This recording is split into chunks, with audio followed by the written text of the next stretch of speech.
Chào mừng các bạn đến với kênh Mạnh Hà Switchboard. Bài hôm nay, chạy hộp vuông gấp 90 độ có bo góc.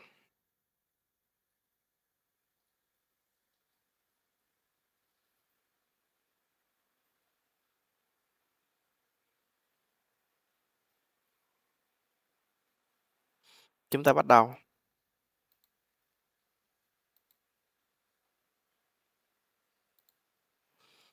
Bước 1. Tạo một sketch trên mặt phẳng front.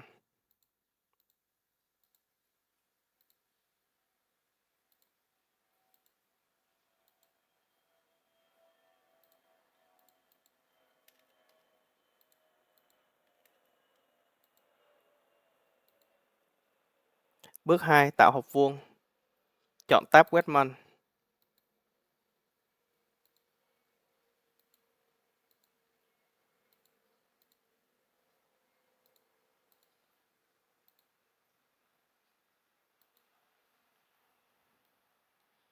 Khe hở G1 là 0.5.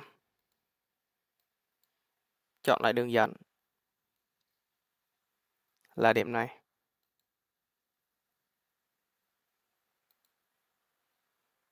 Sửa lại kích thước hộp vuông. Hộp 30 x 1.5.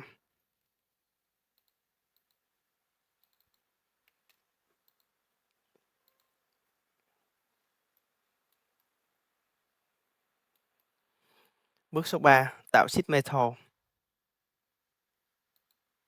Tạo sketch trên mặt phẳng front.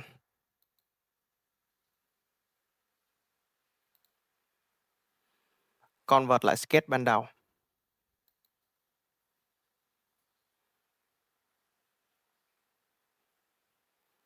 Tạo góc bo 30.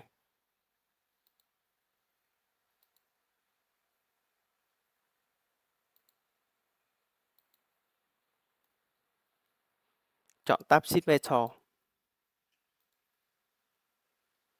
Direction 1. Up to vertex. Chọn điểm này. Direction 2. Up to vertex. Chọn điểm này. T 1.5, R 1.5.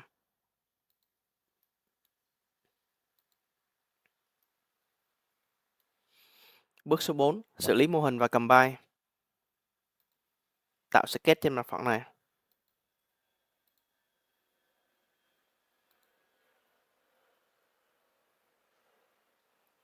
Offset mặt cong bên trong 0.5.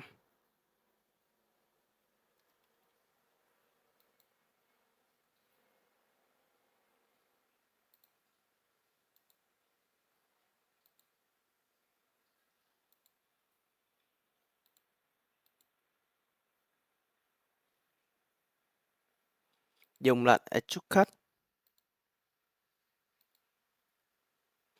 Direction 1 chọn Tone. Phần cắt hộp vuông.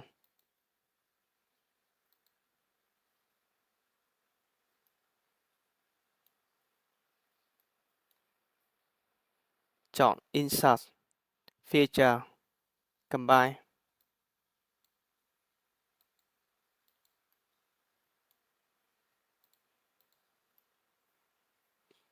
Chạy phẳng ra kiểm tra.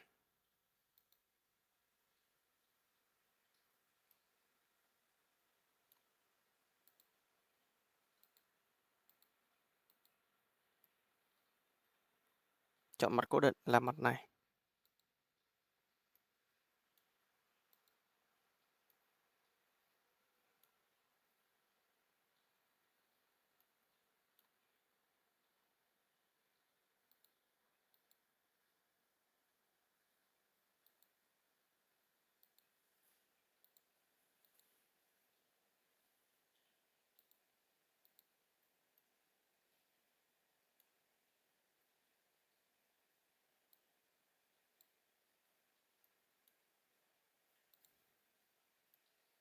Vậy là mô hình của chúng ta đã hoàn thành.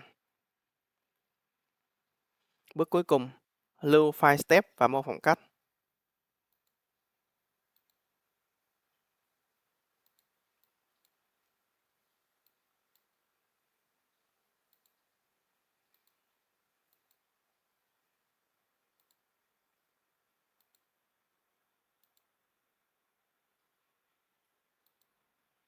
Mở phần mềm Toolkit.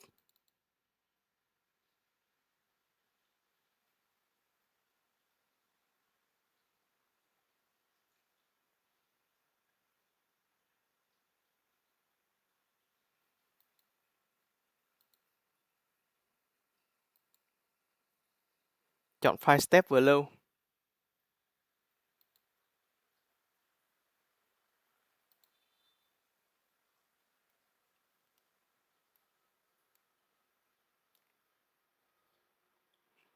Mô phỏng cắt.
Chọn số lượng là 2 và xếp phôi.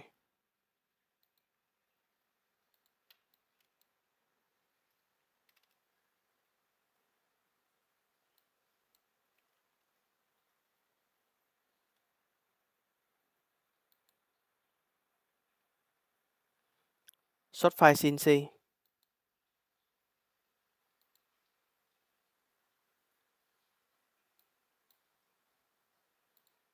Đây là file CNC. Cảm ơn các bạn đã xem video. Các bạn nhớ like, ấn đăng ký kênh và chia sẻ video này tới mọi người nhé. Tạm biệt và hẹn gặp lại.